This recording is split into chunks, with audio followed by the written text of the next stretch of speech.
publik yang berdampak pada kesejahteraan masyarakat. Demikian, terima kasih. Saya kembalikan pada moderator. Baiklah, terima kasih Mbak Yu. Sekarang kita masuk ke sesi tanya jawab. Bagi para reviewer yang ingin bertanya, dipersilakan.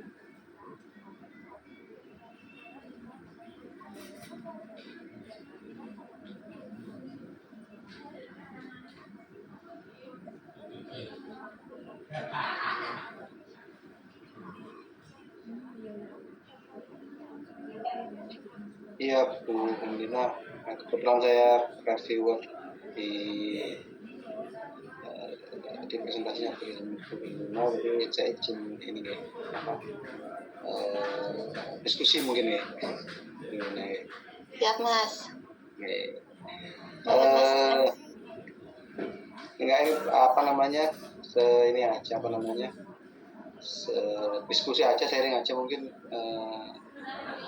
Kalau penelitian yang terkait dengan evaluasi kebijakan memang sudah banyak kan Bu ya, tapi mungkin dari perspektif saya sih sebaiknya ditambahkan semacam kayak teori lain yang bisa dipakai untuk membedah lebih tajam mungkin. Maksudnya mungkin seperti kayak ditambahkan teori apa ya, mungkin seperti governance atau collaborative governance, itu kan bisa jadi sudut pandangnya itu lebih tajam ke teori itu. Nah, itu juga lebih enak nanti kalau pas nyampaikannya kan pasti di sana kan ada faktor-faktornya tuh, collaborative governance itu apa, terus kemudian ada poin-poin, ada key points-nya lah, itu aja tinggal bahas di situ.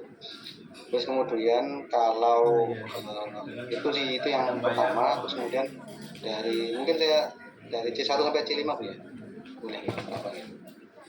Dari C1-nya tadi teman-temannya juga sudah ada gambaran.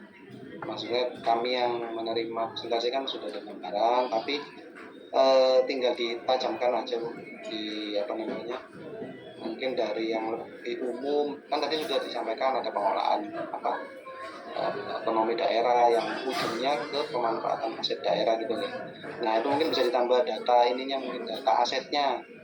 Jadi nggak ujuk-ujuk ke pemanfaatan, kan biasanya asetnya dulu, terus yang dipakai sendiri berapa, yang dimanfaatkan berapa. Karena kan konsep aset barang milik daerah atau barang milik negara itu kan intinya kan awalnya dipakai dulu, baru nggak dipakai baru dimanfaatkan gitu ya. Termasuk yang mungkin yang itu tadi juga bagus. Mungkin datanya di terus kemudian yang di C2-nya itu sepertinya di complication itu harusnya fokus ke problem gitu. Nah, problemnya itu ada yang gap empiris dan gap akademik. Nah, menurut saya yang empiris itu tadi kan empirisnya itu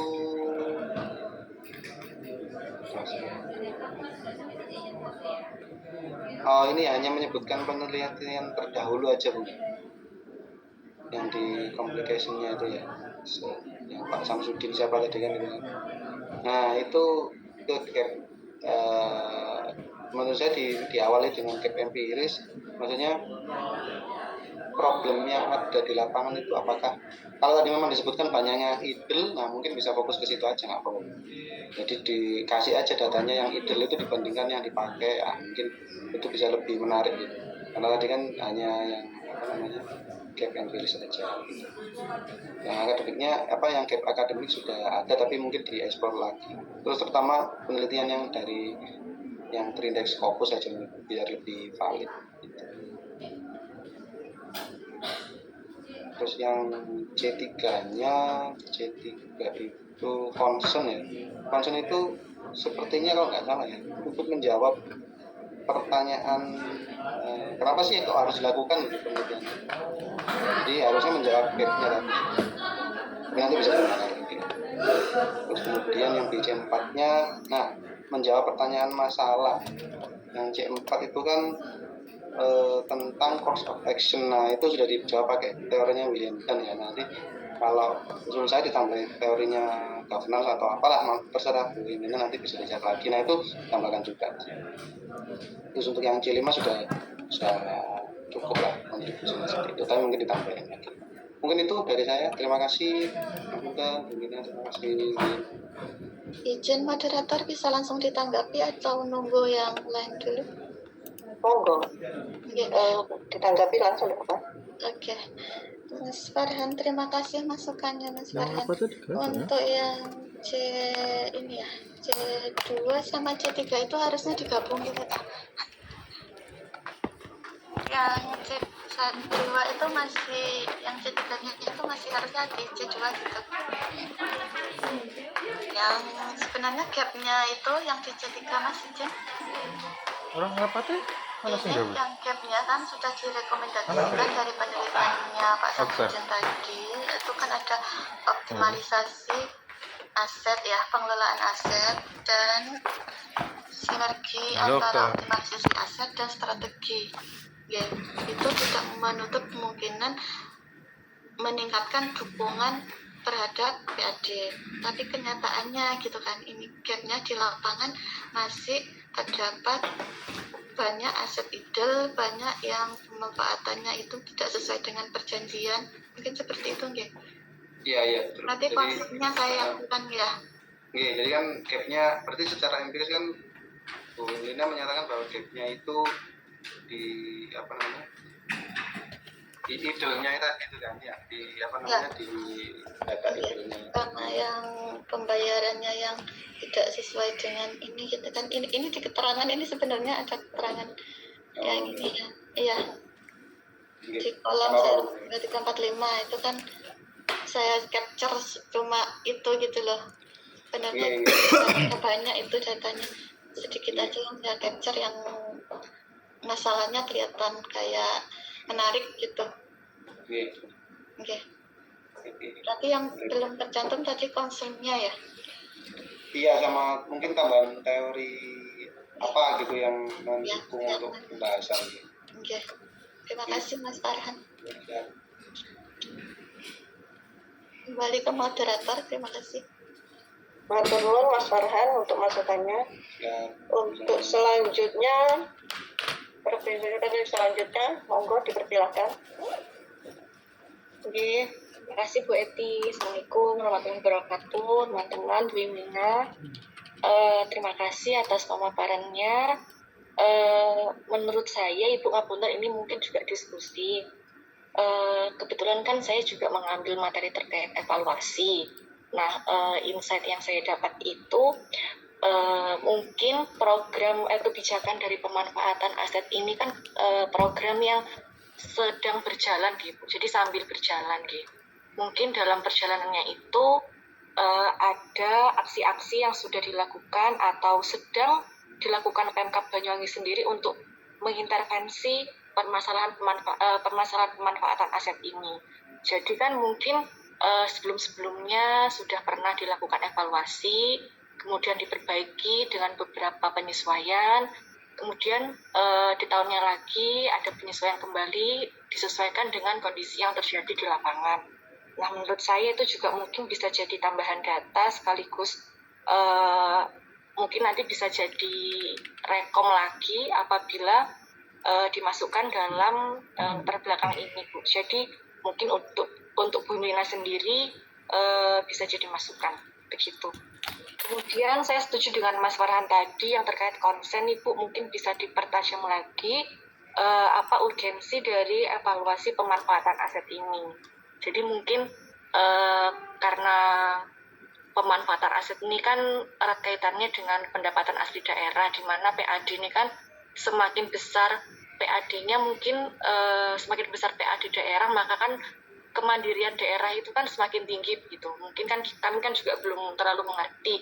Jadi mungkin bisa diperdalam lagi urgensinya dari evaluasi pemanfaatan asetnya apa. Oke, Bu Imina, mungkin segitu dari saya. Matur nuwun sangat.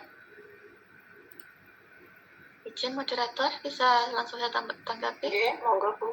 Ya, terima kasih Mbak Cika untuk masukannya. Ya, nanti ini yang evaluasi yang sudah pernah dilakukan, mestinya sudah ada aksi-aksi dari BPKAD atau pemerintah Kabupaten Banyuwangi. Nanti ini akan kami jadikan data tambahan. Juga terkait dengan penajaman pada concern, nanti kami juga akan mencari data-data tambahan untuk penajaman dari komponen-komponen di latar belakang ini. Ya, terima kasih Mbak Cika.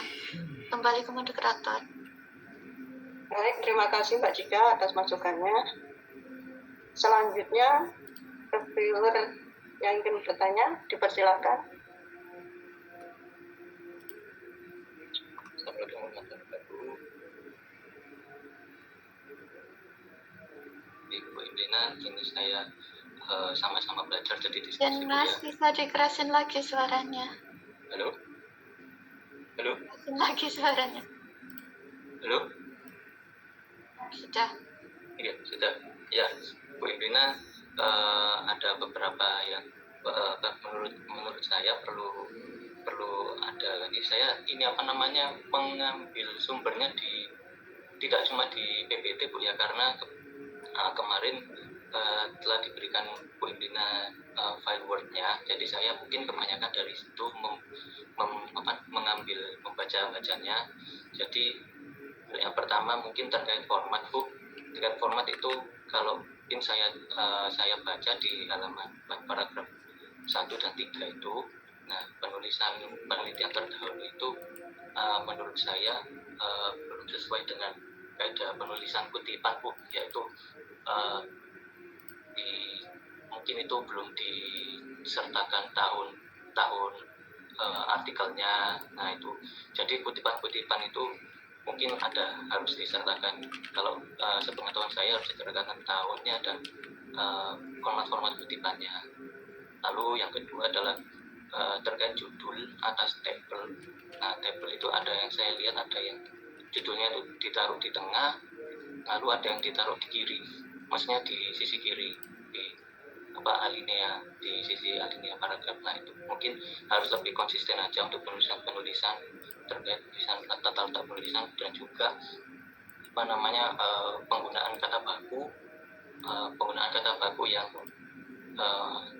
mungkin misal ada penulisan rupiah, RP-nya itu masih pakai titik. Nah itu nanti bisa dicek di penggunaan kata baku, kata pedomannya kata baku. Lalu ada efektivitas, itu kan mungkin pakai V, efektivitasnya dan lain-lain Bu. Nah nanti bisa dicek satu-satu. Lalu untuk berikutnya adalah yang materinya. Jadi saya melihat judul Bu Indina ini adalah evaluasi ya, ada kuncinya. Nah evaluasi. Nah jadi nanti idealnya pada sebuah judul itu mempresentasikan atas isi tulisannya, yaitu evaluasi, nanti yang pada akhirnya adalah optimalisasi gitu. Nah nanti mungkin dijabarkan evaluasinya apa, lalu nanti ujung-ujungnya adalah optimalisasi. Lalu yang berikutnya adalah mungkin menurut saya Bu Indina mungkin pada pembahasannya kalau menurut saya disertakan tahun penelitiannya. Nah, itu. Jadi di sini kalau menurut saya belum menunjukkan tahun atau periode waktu yang akan menjadi batasan-batasan penelitian Bu Indina. Lalu yang berikutnya adalah kalau saya lihat ada data sumber tabel, yaitu yang di LKPD itu kan tadi ada di LKPD 2022-2023 yang audited, lalu ada pembandingnya adalah 2024 yang unaudited. Nah jadi menurut saya, apakah data LKPD 2024 yang unaudited ini sudah reliable untuk menjadi data pembanding Bu? Nah, kalaupun misalnya nanti di 2024 ini mungkin masih berjalan proses auditnya, mungkin untuk kedepannya kalau misalnya waktu penulisannya ini yang data 2024 sudah diaudit, ya mungkin bisa dipakai data 2024 yang sudah audited gitu. Lalu yang berikutnya ada dua paragraf di bawah tabel 1 itu saya belum membaca sumbernya lagi Bu. Jadi ya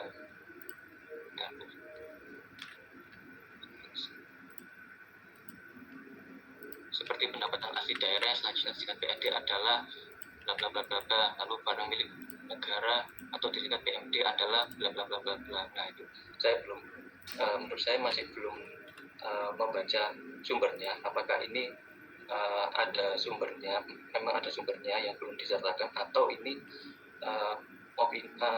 adalah opini. Nah itu Bu. Jadi menurut saya ini masih bersifat deskriptif atas adalah tersebut Bu. Lalu di paragraf di halaman ketiga ini kan sudah di apa namanya, pengelolaan di ini kan masalah-masalahnya Bu. Nah, lalu langsung optimalisasi. Nah, jadi menurut saya belum ada evaluasi di pada halaman 3. Jadi kalau menurut saya ini adanya evaluasi dulu sesuai dengan judul, lalu setelah evaluasi baru adanya optimalisasi. Untuk berikutnya, mohon maaf Bu, nggak apa-apa Bu ya, agak Halo, suaranya saya kok tidak kurang bisa mendengar ya. Mas ini Mas siapa ini? Mas Noris, Bu. presentasi atau ini atau beri masukan? Reviewer Bu. Hah? Reviewer. Reviewer ya. Iya. Bentar, saya kok kurang bisa mendengar. Oke, nggak apa-apa, lanjutkan. Ya. Oh ya, untuk moderatornya siapa ya? Waktunya diperhatikan ya. Nek kelamaan nanti yang lainnya jam berapa ini nanti selesainya? Nggih Bu, nggih. Iya, nanti yang terakhir selesai sampai nanti tarawih loh. Iya, Nggih Bu, nggih. waktunya diperhatikan ya. Ya, tinggal 2 poin lagi Bu. Jadi yang poin yang berikutnya adalah penelitian terdahulu ini kan dilakukan oleh Samsudin di tahun 2015. Nah, saya rasa tahun 2010 tahun dari sekarang itu mungkin sudah banyak pergantian seperti kepala daerah atau budaya organisasi. Nah, apakah ada dukungan penelitian setelah tahun 2015 yang mungkin bisa menjadi penelitian setelahnya ini agak lebih update lagi gitu. Lalu yang berikutnya adalah variabel yang digunakan itu menurut saya yang harus didukung pada penelitian terdahulu itu untuk mengukur kelayakan. Variabel ini pasti ada variabel yang pro dan variabel yang kontra. Jadi gap penelitian ini untuk mendukung gap yang Ibu nanti mendukung gap penelitian yang pro apa yang kontra. Jadi tiap variabelnya maksudnya adalah variabel yang efektivitas ini menurut siapa, variabel yang kedua yang B ini menurut siapa. Jadi Ibu mendukung variabel yang pro atau yang kontra, atau mengkonfirmasi variabel yang sudah pro, seperti itu. Terima kasih, itu sekian dari saya. Oke, terima kasih Mas Nuris. Izin moderator. Oke, monggo ditanggapi Bu. Untuk yang format, terima kasih. Nanti akan kami perhatikan lagi. Untuk yang materi yang saya sampai bingung. Ini masih memotret awal gitu mungkin ya. Untuk masukan-masukannya, terima kasih. Untuk penelitian terdahulu yang saya ambil itu kebetulan yang dapat di Banyuwangi gitu ya, yang pernah dilakukan di Banyuwangi. Jadi ini tadi saya untuk mengevaluasi setelah penelitian itu hasilnya gimana, mungkin seperti yang Mbak Cika tadi ya sampaikan, mungkin sudah ada dilakukan aksi-aksi setelah penelitian itu, seperti itu. Untuk mengukur gap atau variabel-variabel tadi itu memang saya juga belum yakin dengan teori yang saya gunakan gitu. Mungkin masih perlu penajaman lagi juga. Terima kasih Mas Noris. Mungkin itu yang saya tangkap sementara ya. Nanti kita diskusi lagi mungkin Mas Farhan, Mbak Cika, Mas Noris. Terima kasih untuk teman-teman semua. Monggo moderator bisa saya kembalikan. Baiklah teman-teman, sesi tanya jawab selesai. Sekarang lanjut ke sesi masukan dari dosen pengampu mata kuliah. Kepada Bu Erna dipersilahkan.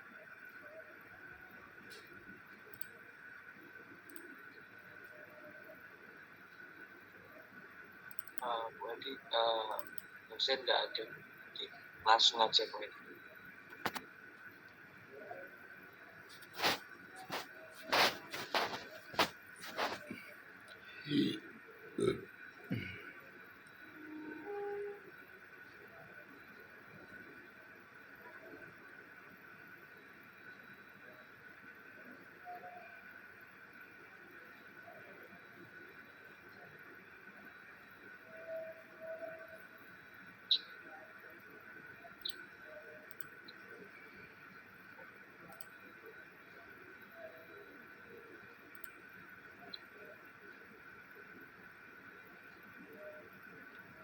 untuk selanjutnya saya serahkan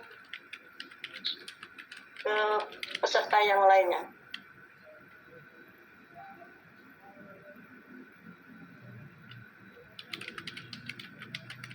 Baik. Terima kasih Bu Eti dan Bu Himlina yang sudah presentasi. Sama-sama Mbak.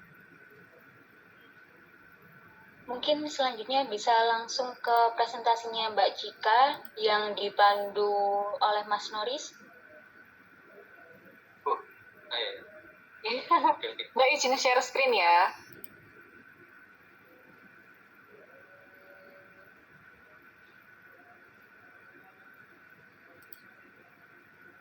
Wes. Monggo Mas Noris. Salah. Langsung aja Mas. Ya. Buka.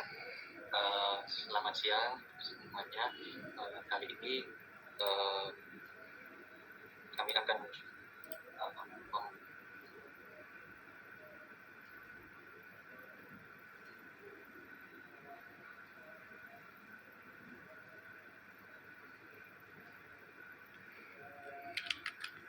tentang evaluasi program Banyuwangi Tanggap Stunting akan dipaparkan oleh Mbak Cika Adita Dewi Wijaksana. Untuk pemaparannya Mbak Cika dipersilakan. Siap, matur nuwun Mas Noris. Mohon izin Bapak Ibu dan teman-teman sekalian.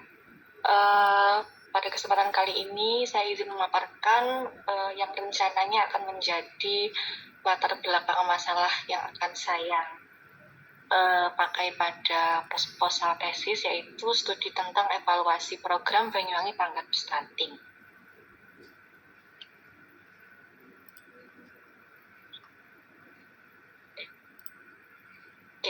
Mungkin ini di skip aja langsung aja ke yang C1 atau Common Ground. Common Ground ini sependek pemahaman saya adalah seperti gambaran umum atau latar belakang penelitian, di mana di sini saya mengangkat tentang adanya gagasan Visi Indonesia Emas 2045 sebagai salah satu upaya dalam mewujudkan cita-cita Indonesia menjadi negara yang merdeka, bersatu, berdaulat, adil, dan makmur, sesuai dengan amanat Undang-Undang Dasar 1945.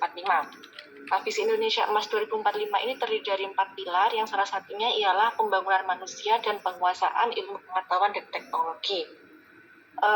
Pembangunan manusia menurut UNDP ialah proses memberikan kesempatan yang lebih luas kepada masyarakat untuk hidup lebih lama, sehat, berpendidikan, serta menjalani kehidupan yang layak.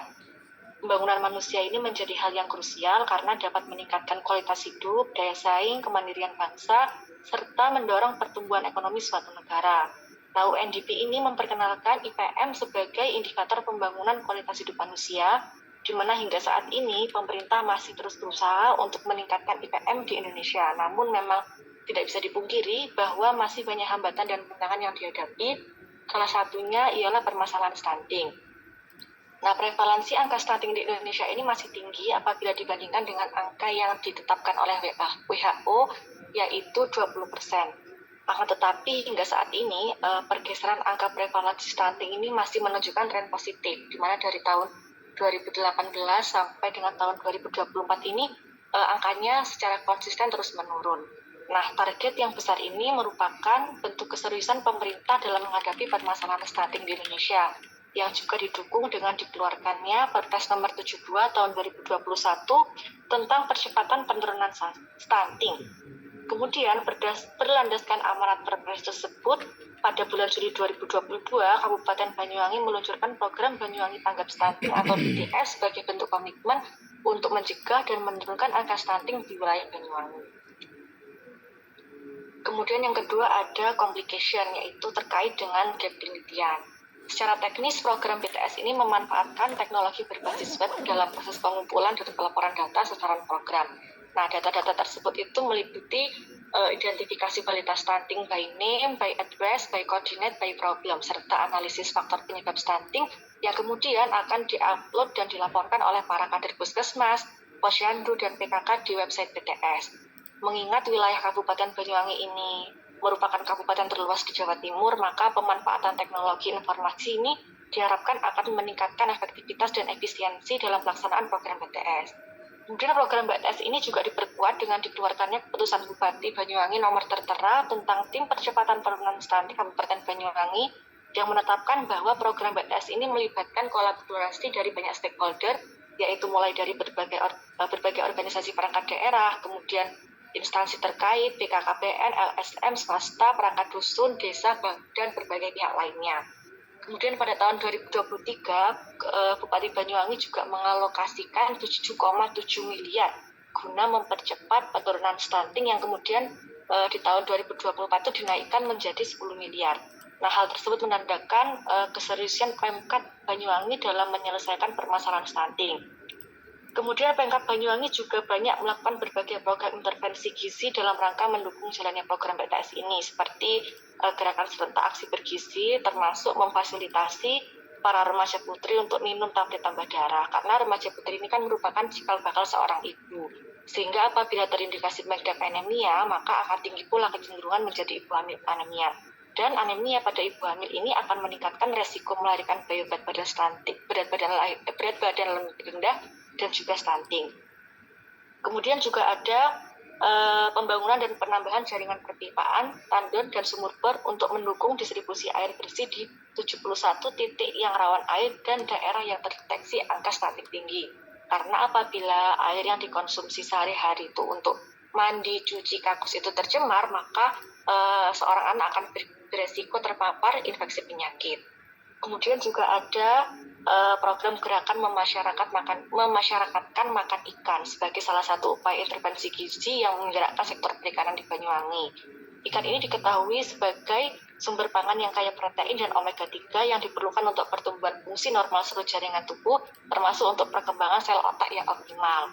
Namun hingga saat ini, tingkat prevalensi stunting di Banyuwangi ini masih fluktuatif, dengan rata-rata di atas 20% atau standar maksimal WHO. Dalam kaitannya dengan program BTS, dana yang digelontorkan untuk program BTS ini kan bukanlah nominal yang kecil dan bahkan mengalami kenaikan. Seharusnya angka prevalensi ini diharapkan bisa menurun, namun dalam kenyataannya angka prevalensi stunting justru meningkat.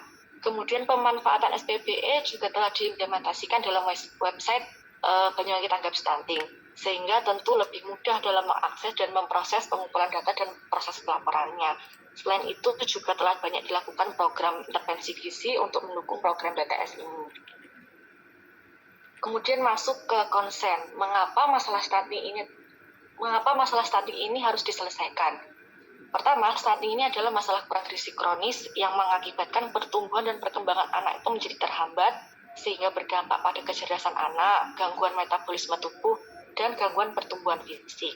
Dalam jangka panjangnya, stunting ini dapat menyebabkan penurunan kekebalan tubuh sehingga akan meningkatkan resiko terkena penyakit degeneratif. Kemudian kurangnya asupan gizi ini disebabkan oleh berbagai hal seperti kemiskinan, pengaruh lingkungan sekitar, sanitasi, dan mungkin pola asuh yang kurang tepat, dan lain sebagainya. Anak yang bertumbuh dan berkembang dengan baik tentunya memiliki kesempatan yang lebih besar dalam produktivitas, belajar, dan bekerja di masa depan. Dari sini kita dapat melihat bahwa stunting bukanlah masalah kesehatan anak semata, tetapi juga masuk dalam problematika sosial dan ekonomi. Karena kesehatan anak merupakan investasi utama pembangunan bangsa demi mewujudkan negara yang modern sejahtera. Kemudian salah satu fungsi utama pemerintah adalah membuat kebijakan publik, di mana kebijakan publik ini dipandang sebagai hal yang berhubungan erat dengan kepentingan umum. Di sini pemerintah memiliki peran penting dalam memenuhi kebutuhan masyarakat. Pada dasarnya, penyelesaian masalah stunting melalui program BTS ini merupakan salah satu fungsi pemerintah sebagai pembuat kebijakan publik. Sebagaimana kebijakan publik digunakan sebagai instrumen dalam rangka memenuhi kebutuhan dan kepentingan publik, maka sudah seharusnya kebijakan publik tersebut dievaluasi untuk memastikan tercapainya tujuan kebijakan serta untuk menghindari kegagalan kebijakan. Evaluasi kebijakan ini juga diperlukan sebagai pertimbangan apakah kebijakan tersebut pantas dilanjutkan, lebih baik diberhentikan, atau mungkin dilanjutkan dengan beberapa penyesuaian. Kemudian yang keempat adalah course of action. Di sini saya mengambil dan membaca beberapa penelitian relevan terlebih dahulu terkait teori yang akan saya gunakan. Yang pertama ada penelitian dari Widrianto tahun 2023 berjudul Evaluasi Penanganan Stunting di Wilayah Puskesmas Sabukingking, Kecamatan Ilir Timur 2, Kota Palembang. Di sini yang saya garis bawahi adalah teori yang digunakan, di mana di sini menggunakan teori evaluasi kebijakan menurut William Dunn yang terdiri dari 6 kriteria, yaitu efektivitas, efisiensi, kecukupan, perataan, responsivitas, dan ketepatan. Kemudian penelitian kedua yaitu penelitian dari Arumsari et al. Tahun 2022 yang berjudul evaluasi pelaksanaan program pencegahan stunting di era pandemi COVID-19, di mana di sini berfokus pada 4 indikator pokok menurut Brickman dan Davis, yaitu indikator input, proses, output, dan outcomes. Kemudian penelitian yang selanjutnya adalah dari Kabul tahun 2024 yang berjudul evaluasi kebijakan penanggulangan stunting di Kabupaten Lombok Timur, di mana penelitian ini berfokus pada evaluasi proses dan hasil.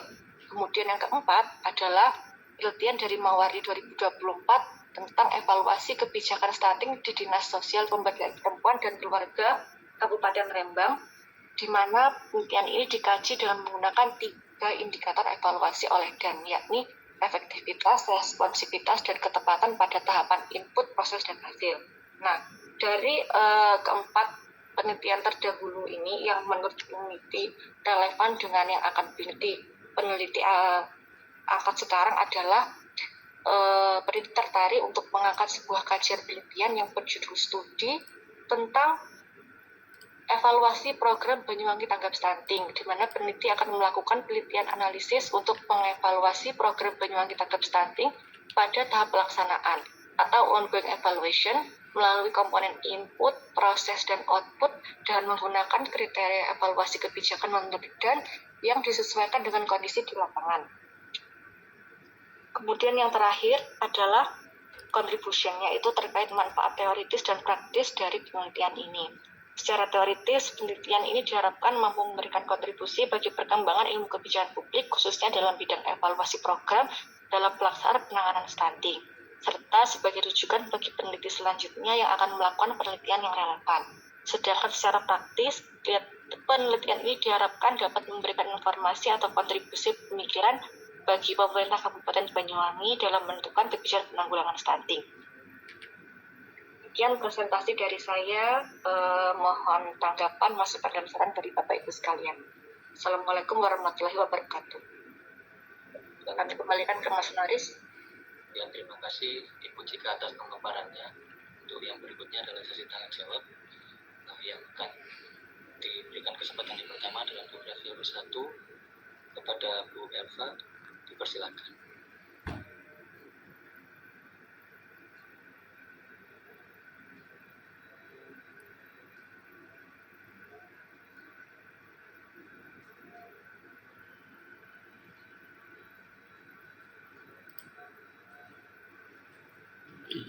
Halo, apakah suara saya terdengar?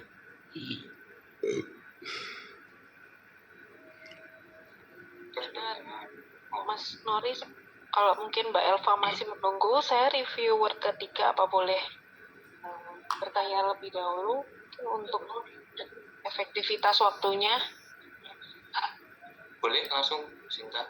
Ya, terima kasih Mbak Cika atas presentasinya. Kalau dari saya sudah cukup jelas, cuman mungkin menyarankan dalam latar belakang masalah ini, baik tadi saya sudah cek di file Word-nya juga, mungkin akan lebih memudahkan bagi pembaca apabila ada entah itu tabel atau grafik yang menampilkan adanya kesenjangan itu tadi. Jadi antara anggaran yang digunakan untuk program ini yang meningkat dari waktu ke waktu dibandingkan dengan jumlah angka stuntingnya yang masih belum menurun. Jadi mungkin bisa ada tabel yang disejajarkan atau grafik lain yang memudahkan bagi pembaca untuk memahami adanya gap tersebut. Dari saya itu aja. Terima kasih.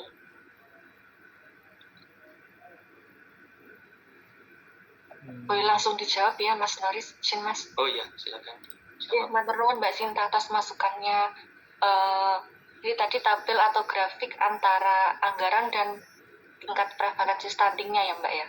Ya Mbak, mungkin itu bisa lebih memperjelas gambarannya bagi para pembaca, lebih singkat untuk memahaminya begitu. Oke, siap. Oke Mbak, matur nuwun sangat Mbak Sinta masukannya. Sama-sama Mbak. Untuk selanjutnya, untuk reviewer 2, silakan Bapak Prasetyo. Baik, terima kasih Mas Noris. Izin Mbak Cika, tadi saya lihat presentasinya sudah sangat bagus ya, sudah sangat komprehensif. Namun saya ada beberapa poin ya yang mungkin perlu kita diskusikan bersama. Yang pertama adalah terkait dengan aspek common ground. Tadi kan sudah dijelaskan Mbak Cika mengenai kondisi stunting di Indonesia gitu ya, dan disampaikan juga ada grafik capaian prevalensi stunting gitu ya Mbak Cika ya.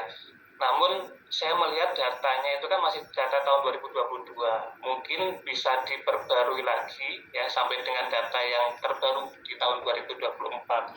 Yang pertama. Yang kedua, tadi yang disampaikan masih dalam cakupan yang sangat umum, yaitu capaian di Indonesia. Mungkin juga bisa ditambahkan capaian lebih detail lagi, capaian lebih khusus lagi di Kabupaten Banyuwangi, tingkat preferensi stuntingnya seperti apa.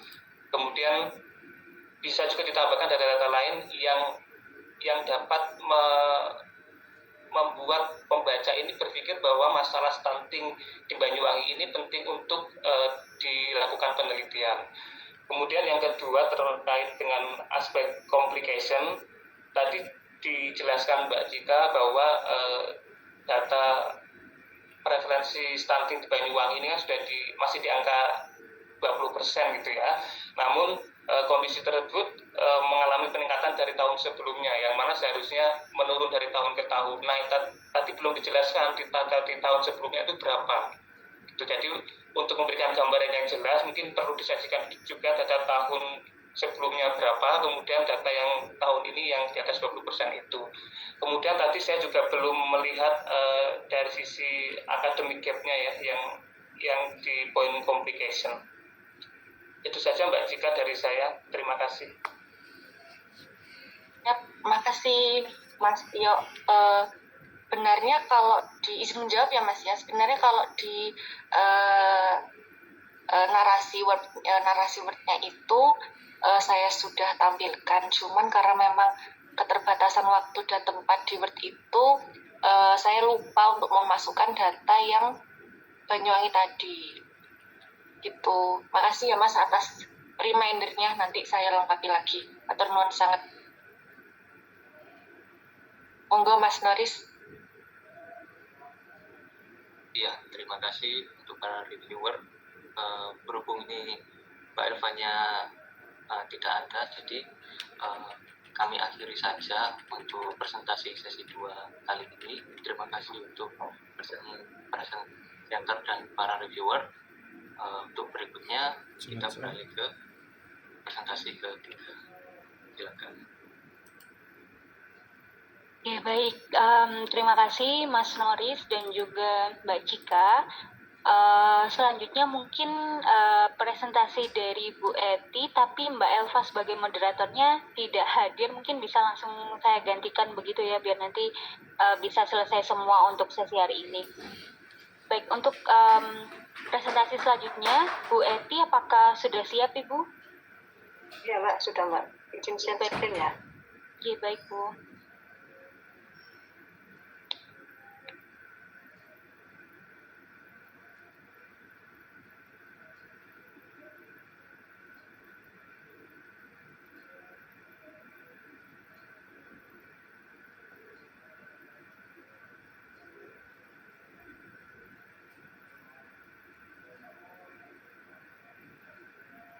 Baik, mungkin bisa dimulai slide awal, Bu Eti.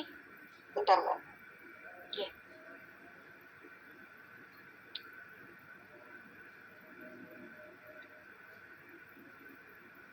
Bismillahirrahmanirrahim. Oke. Assalamualaikum warahmatullahi wabarakatuh. Saya akan mencoba memaparkan tentang inovasi yang ada di Banyuwangi yang akan saya angkat menjadi tema tesis, yaitu analisis implementasi kebijakan lahir project ulang bawa akta dalam pelaksanaan pelayanan penerbitan akte kelahiran bagi bayi baru lahir dengan cepat, praktis, dan gratis di Kecamatan Giri, Kabupaten Banyuwangi. Di sini latar belakangnya, pada penandatanganan Magna Carta pada tahun 1215 dan Deklarasi Universal Hak Asasi Manusia PBB pada 10 Desember 1948 yang menegaskan bahwa HAM bukan hanya konsep teoritis, melainkan hak yang harus dihormati dan dilindungi. Hak asasi manusia merupakan hak yang mendasar dan tidak dapat dicabut, bertujuan untuk menjamin martabat sebagai manusia. Hak anak adalah bagian dari hak asasi manusia yang wajib dijamin, dilindungi, dan dipenuhi oleh orang tua, keluarga, masyarakat, pemerintah, dan negara.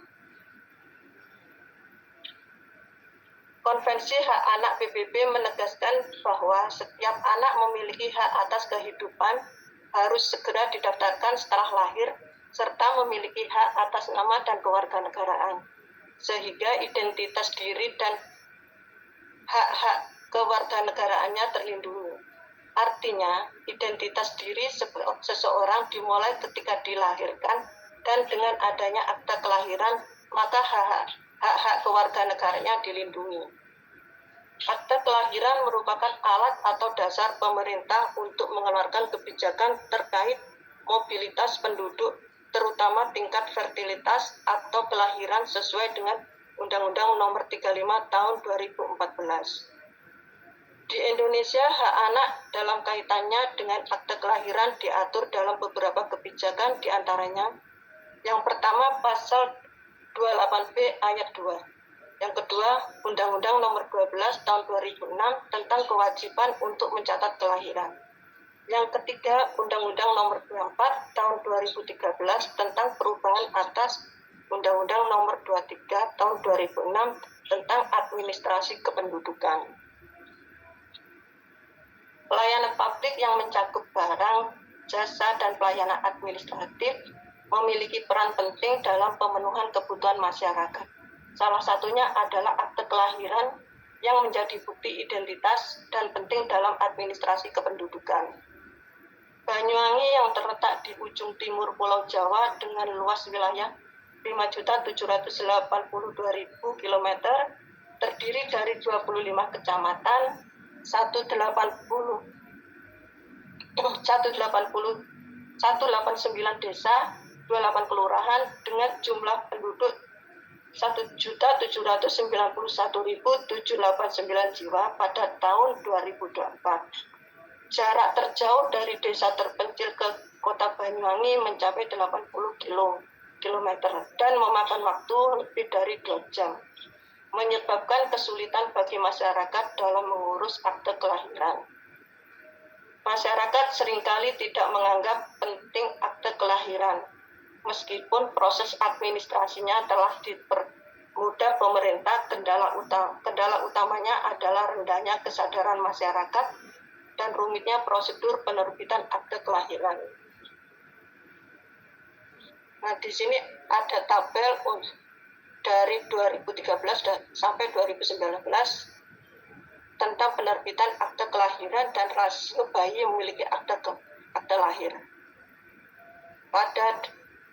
Dari sumbernya dari Dispenduk Capil Banyuwangi 2019. Data pada tabel di atas menunjukkan kurangnya kesadaran masyarakat untuk mengurus akte kelahiran. Terdapat 7 penyebab permasalahan tidak membuat akte kelahiran setelah anak lahir. Untuk mengatasi masalah permasalahan tersebut, maka pemerintah Kabupaten Banyuwangi mengeluarkan kebijakan lahir project pulang bawa akte. Pertanyaan dalam penelitian ini adalah, mengapa rasio bayi yang memiliki akte kelahiran masih belum mencapai 100%, meskipun sudah mengeluarkan kebijakan lahir project pulang bawa akte. Dan di sini untuk rumusan masalah penelitian adalah bagaimana implementasi kebijakan lahir project pulang bawa akte di Kecamatan Giri, Kabupaten Banyuwangi. Yang kedua, bagaimana tantangan dan kendala pelaksanaan kebijakan lahir project pulang bawa akte di Kecamatan Giri, Kabupaten Banyuwangi. Yang ketiga, bagaimana inovasi dan pembaharuan kebijakan lahir project pulang bawa akte di Kabupaten Banyuwangi. Sekian, terima kasih presentasi dan saya kembalikan ke moderator.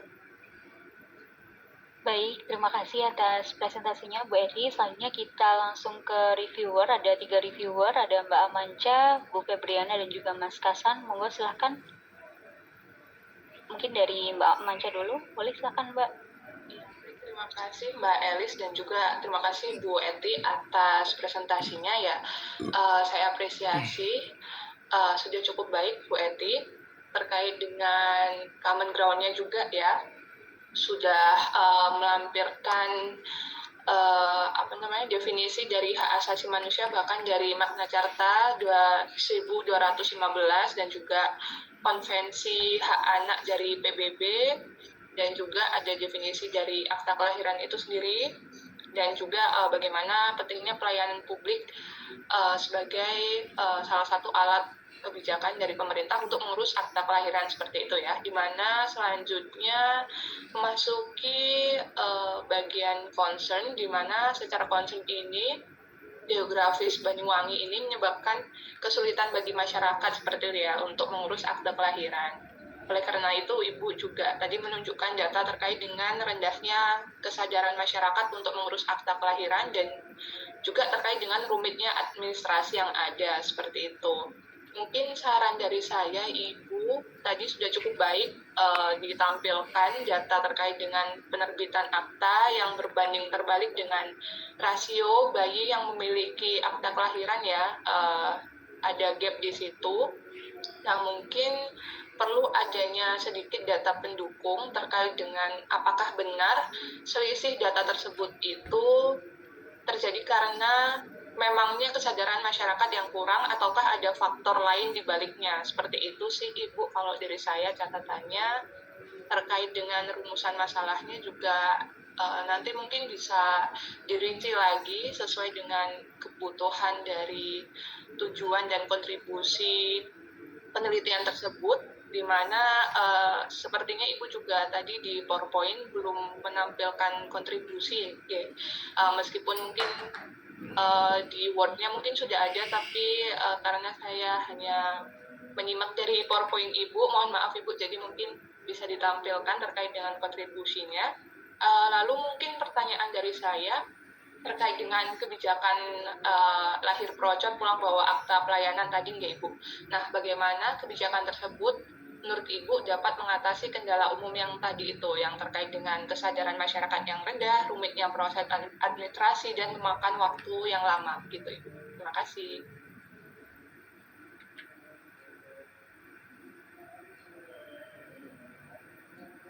Saya tanggapi, Mbak Moderator. Silahkan Ibu. Oke. Makasih Mbak Panca dan masukannya. Baik, nanti akan saya perbaiki semuanya. Maaf, terburu-buru ini tadi. Oke. Untuk pertanyaannya tadi, bagaimana kebijakan tersebut ya? Untuk mengatasi masa kendala umum tadi. Baik. Kebijakan lahir procot pulang bawa akta berperan penting dalam meningkatkan kesadaran masyarakat akan pentingnya memiliki akte kelahiran melalui sosialisasi yang lebih intensif di berbagai tingkat, mulai dari desa hingga kecamatan, bahkan melalui sosial media. Selain itu, sosialisasi pentingnya akte kelahiran dapat diberikan kepada ibu hamil secara langsung. Dengan demikian, kebijakan ini tidak hanya menyederhanakan prosedur administrasi, tetapi juga berkontribusi pada peningkatan kesadaran masyarakat mengenai pentingnya dokumentasi legal sejak lahir. Dapat memudahkan proses administrasi melalui kebijakan ini, yaitu begitu bayi lahir, akte kelahiran sudah langsung diterbitkan dan diberikan kepada orang tua pada saat yang sama. Proses ini terjadi setelah terkoordinasi antara rumah sakit, puskesmas, dengan Disduk Capil. Berbeda dengan saat mengurus akte biasanya, yaitu orang tua harus mengurus akte kelahiran secara terpisah setelah bayi lahir. Mereka harus mendatangi kantor Disduk Capil untuk mengisi formulir, membawa dokumen, dan menunggu proses verifikasi serta penerbitan akte.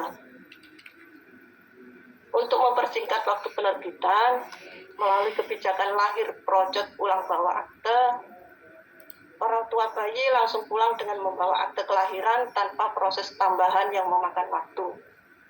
Sedangkan mengurus akte biasa tidak demikian, memerlukan proses yang lebih panjang dan dapat memakan waktu hingga beberapa hari atau minggu setelah kelahiran. Karena orang tua harus mengurusnya di Dukcapil dengan proses yang lebih rumit. Mungkin itu Mbak Amanca, ucapan dari saya, atau mungkin ada tanggapan yang lain. Terima kasih banyak Ibu. Oke, baik, terima kasih Ibu Eti dan Mbak Amanca. Selanjutnya mungkin langsung ke Ibu Febriana. Ada tanggapan atau review singkat? Ya, mohon izin, apakah suara saya terdengar, Mbak? Terdengar, Bu.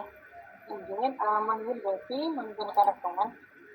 Pertama, untuk presentasi itu terkait C1 sampai C5 dari yang akan Ibu terbitkan dalam latar belakang masalah sudah bagus, namun ada beberapa yang mungkin bisa dibuat masukan ya Bu. Yang pertama, kalau saya lihat dari presentasi itu, mohon maaf, kami sebagai misalnya pembaca yang awal itu ya Bu ya, kalau kurang dijelaskan C1, C2 sampai dengan C5 secara detail itu kan kami kalau menelaah kayak harus ngawang-ngawang gitu ya Bu ya. Kalau misalkan ada misalkan dibagi per susunannya kayak C1, yang C2 sampai dengan C5 itu kan kami bisa detail gitu menelaahnya secara detail. Itu yang pertama. Yang kedua, tadi ada data yang isinya sampai 2019.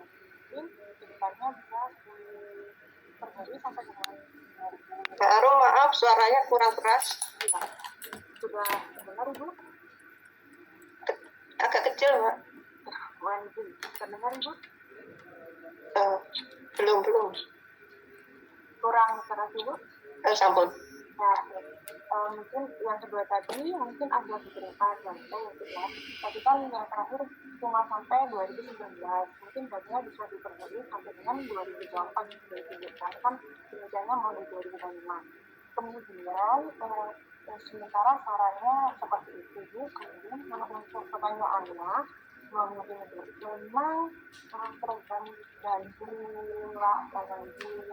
cocok pulang bawa akta itu memang berlangsung dan diimplementasikan di Banyuwangi. 10 bulan yang lalu saya menghubungkan anak saya ada di rumah sakit, itu memang pulang langsung bawa akta. Tapi yang saya alami ya, saya misalkan di hari itu, di hari Rabu saya melahirkan, saya opname sampai Jumat itu baru keluar, artinya baru bisa saya bawa pulang gitu. Artinya kan masih ada jeda waktu, bukan di hari Selasa atau Rabu itu suami saya sudah mengisikan akta itu langsung dibawa pulang seperti itu Bu. Nah, di sini kalau dilihat dari lokusnya Ibu ditambahkan diri, bagaimana kebijakan tersebut ini Bu bisa kurang lebih disempurnakan sampai ke daerah-daerah terpencil seperti itu. Menurut Ibu bagaimana? Seperti itu Bu. Terima kasih. Sebelumnya makanya Saya langsung tanggapin ya Mbak. Ya Pak. Matur nuwun Mbak Arum untuk pertanyaannya. Nggih, ngapunten. Untuk yang C1 sampai C5 memang belum saya tampilkan, dan untuk data sebenarnya sudah saya perbarui nih mungkin sampai 2003, tapi kok mungkin ini slide-nya yang lama. Oke. Untuk yang pertanyaannya tentang agar merata ke seluruh masyarakat daerah terpencil itu, ini mungkin salah satu tantangan utama ya dalam implementasi kebijakan ini adalah memastikan bahwa layanan dapat diakses oleh seluruh lapisan masyarakat, termasuk mereka yang tinggal di daerah terpencil atau memiliki keterbatasan dalam mengakses fasilitas kesehatan. Oleh karena itu, penting bagi pemerintah untuk memastikan adanya distribusi informasi yang merata, serta kerjasama dengan puskesmas atau posyandu di daerah tersebut untuk memfasilitasi proses pengajuan akte kelahiran. Oleh karena itu, penyuluhan kepada masyarakat mengenai pentingnya akte kelahiran dan prosedur yang ada juga sangat penting agar tidak ada kelompok masyarakat yang tertinggal dalam mendapatkan akses tersebut. Mungkin kira-kira itu Mbak Arum, jawaban dari saya. Terima kasih Bu. Oke, sami-sami. Ya, baik. Mungkin terakhir dari Mas Kasan, silakan Mas. Ya, makasih Bu Eti. Tadi juga disampaikan gitu ya, dari tanggapan level 1 sampai 2. Cuman saya ada beberapa tambahan saja, nanti mungkin bisa ditambahkan gitu ya. Mungkin terkait dengan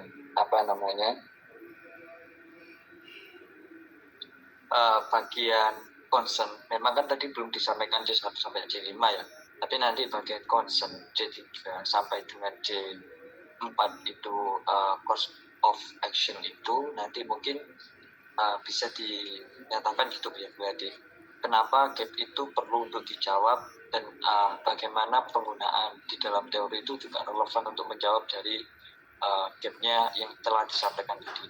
Memang dalam bagaimana kebijakan maupun sistem pelayanan yang mereka jalankan itu memang bisa memberikan secara optimal maupun secara maksimal gitu ya terhadap kebutuhan yang memang dianggap sebagai kebutuhan dasar di dalam pengurusan administrasi tadi. Jadi memang saya juga belum melihat dari yang disampaikan Bu Edi terkait dengan metode apa yang akan digunakan. Setelah itu memang teori apa yang akan digunakan untuk menjawab terkait dengan permasalahan itu, sehingga pembaca itu nanti saatnya tidak mengambang, artinya paham yang Bu Edi sampaikan itu terkait dengan layar project pulang bawa akte tadi itu memang bisa terjawab gitu ya. Artinya memang problem ini memang benar-benar bisa memberikan satu solusi terhadap permasalahan sebelumnya gitu. Maksudnya nantinya bisa ditambahkan terkait dengan metodenya maupun terkait dengan solusi bagaimana yang akan digunakan untuk BNT gitu ya. Terutama nanti dari sisi kebijakan publiknya nanti sebagai peran utamanya gitu. Mungkin itu aja, saya kembalikan ke moderator. Terima kasih. Baik, terima kasih Mas Kasan. Ada tanggapan Bu Eti atau sudah cukup? Terima kasih Mas Hasan atas masukannya. Nanti kedepannya saya perbaiki lagi. Dan terima kasih atas semua reviewer atas masukannya Pak dan sarannya. Monggo saya kembalikan ke moderator. Matur nuwun. Baik, terima kasih banyak Bu Eti untuk presentasinya kali ini. Semoga masukan dari teman-teman bisa jadi perbaikan untuk penyusunan tesis Ibu. Itu nggih. Baik, kalau begitu presentasi dari Bu Eti saya tutup. Nanti akan dilanjutkan oleh presentasi Mas Kasan. Wassalamualaikum warahmatullahi wabarakatuh. Silahkan selanjutnya teman-teman.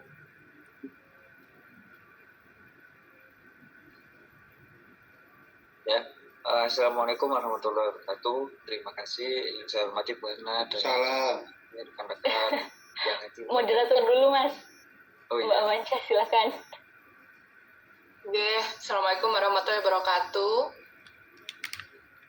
Teman-teman sekalian, kali ini hadir di waktunya Mas Hasan untuk mempresentasikan proposal tesisnya ya, yang berjudul Studi tentang Penggunaan Kolaboratif Governance dan Green Technology dalam Optimalisasi Tata Kelola Sampah di PLTS Benowo, Kota Surabaya. Oke, monggo Mas Hasan, silakan.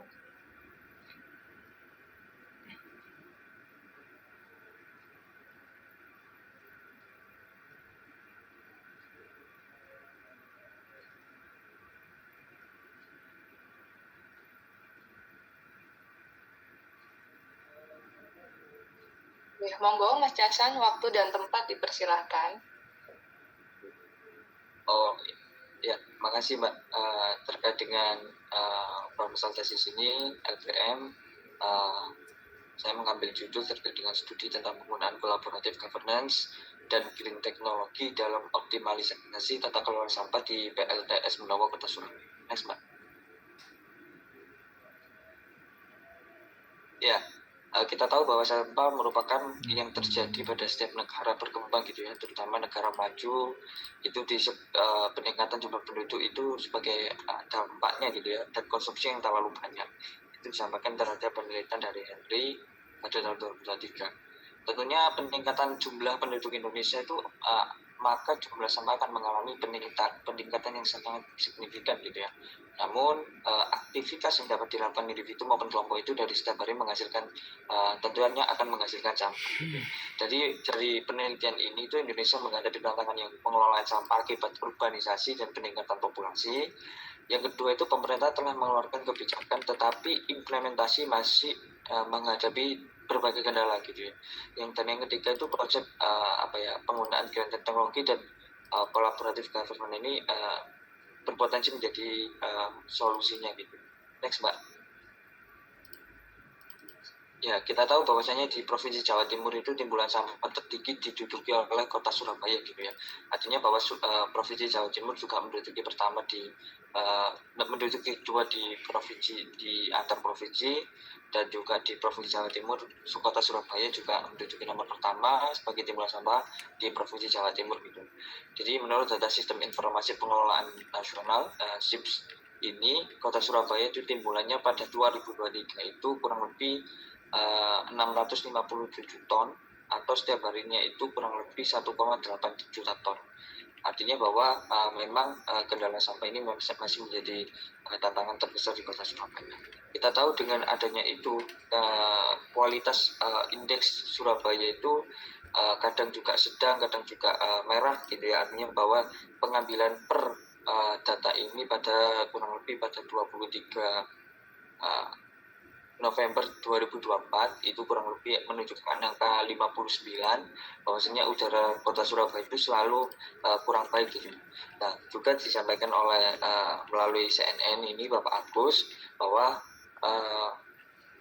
walaupun dengan PLTS yang ada di kota Surabaya yang sudah menggunakan berbasis mesin, namun adanya aduan masyarakat terutama dalam penyelenggaraan Piala Asia pada U20 waktu lalu itu bau sampah itu hingga pada Gelora Bung Tomo itu masih terbau gitu. Artinya bahwa dengan adanya mesin yang telah disediakan untuk sebagai solusi ini juga belum efektif terhadap pengelolaan sampah yang sudah dikelola oleh LTS Kota Surabaya. Next Mbak.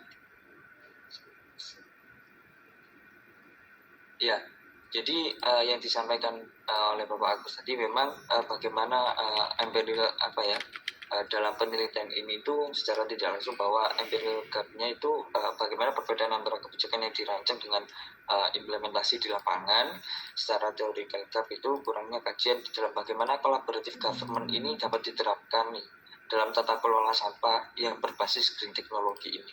Jadi secara praktikal gap-nya Kota Surabaya ini sudah memiliki sistem pengelolaan sampah tetapi belum optimal dan maksimal dalam penerapan energi hijau dari limbah itu sendiri dalam memanfaatkan itu. Next Mbak. Jadi alasan kenapa memang sampah itu perlu dikelola, ada 3 penelitian menyatakan bahwa bagaimana perlu adanya pengelolaan sampah. Artinya bahwa Kusuma Ningrum ini menyatakan bahwa membandingkan sistem pengelolaan sampah dengan Korea ini tentunya sampah ini kurang optimal dibandingkan dengan Korea gitu. Artinya bahwa penerapan sistem sanitari landfill dan pemilahan sampah yang efektif. Jadi studi ini menekankan pentingnya penerapan sistem pengelolaan sampah lebih baik untuk mengatasi tantangan lingkungan. Dan yang kedua dinyatakan Yandri pada 2003 itu bahwa dia juga memperkenalkan Green Waste Sotako itu bahwa sebuah inspirasi pengelolaan sampah berbasis komunitas yang bertujuan mencapai pemberdayaan ekonomi melalui aksi sosial itu. Jadi gerakan Waste Sotako ini menunjukkan bagaimana pendekatan berbasis komunitas ini dapat memberikan dampak positif dalam pengelolaan sampah. Yang ketiga disampaikan oleh Hamdan 2018 ini menyoroti pentingnya kerjasama antara pemerintah dan masyarakat di dalam pengelolaan sampah untuk mencapai lingkungan perkotaan. Jadi di dalam C3 ini bagaimana timbulan sampah di Surabaya itu terus meningkat ya. Jadi PLTS Benowo itu sebagai salah satu proyek pengelolaan sampah listrik masih mengalami kendala manajemen dan regulasi, terutama di dalam pengelolaannya kurang optimal. Dan yang ketiga itu butuh model kolaborasi multisektor stakeholder yang lebih efektif agar pengelolaan sampah ini dapat berjalan secara optimal. Next, Pak. Jadi menjawab dari permasalahan-permasalahan itu, secara teorikalnya saya menggunakan dua, yakni sisi kolaboratifnya bagaimana nanti apakah memang bentuk komunikasi yang terjadi maupun terkait dengan kebijakan-kebijakan yang diambil oleh beberapa kolaborasi ini memang apakah sudah dilaksanakan efektif, dan secara green teknologi ini saya mengambil untuk bagaimana untuk menilai nantinya sisi teknologi yang digunakan oleh PLTS ini memang apakah sudah efisien, apakah belum. Jadi nanti ada dua penilaian secara sistem kolaborasi dan dalam sistem pengelolaan melalui teknologi yang digunakan oleh PLTS Binomo. Jadi langkah implementasinya itu nanti untuk meningkatkan kebijakan yang berbasis data driven decision making, dan juga penguatan peran komunitas dan sektor swasta dalam mendorong pengelolaan. Jadi di dalam ini apa yang perlu dibahas, jadi bagaimana penelitian ini memberikan kontribusi teoritis dan praktis di dalam tata kelola sampah. Yang kedua itu dapat memanfaatkan pemerintah dalam akademisi dan masyarakat dalam memahami pendekatan kolaboratif governance dan green teknologi. Dan ketiga juga memberikan rekomendasi kebijakan untuk pengelolaan sampah yang lebih efisien dan berkelanjutan. Jadi dalam penelitian ini kontribusi teoritisnya bagaimana bisa mengembangkan konsep kolaboratif governance dalam pengelolaan sampah. Yang kedua itu menyediakan framework pengelolaan sampah yang berbasis teknologi hijau atau green technology. Dan secara sisi kontribusi praktis ini memberikan rekomendasi kebijakan kepada pemerintah daerah dalam meningkatkan efektivitas maupun secara optimal PLTS Binomo. Dan yang kedua ini menyediakan model yang dapat diadopsi oleh kota-kota lain di Indonesia. Secara relevansi juga ini juga berhubungan dengan Sustainable Development Goals pada goals 11, 12, dan 13. Mungkin itu sekian dari presentasi saya akhiri. Wassalamualaikum warahmatullahi wabarakatuh.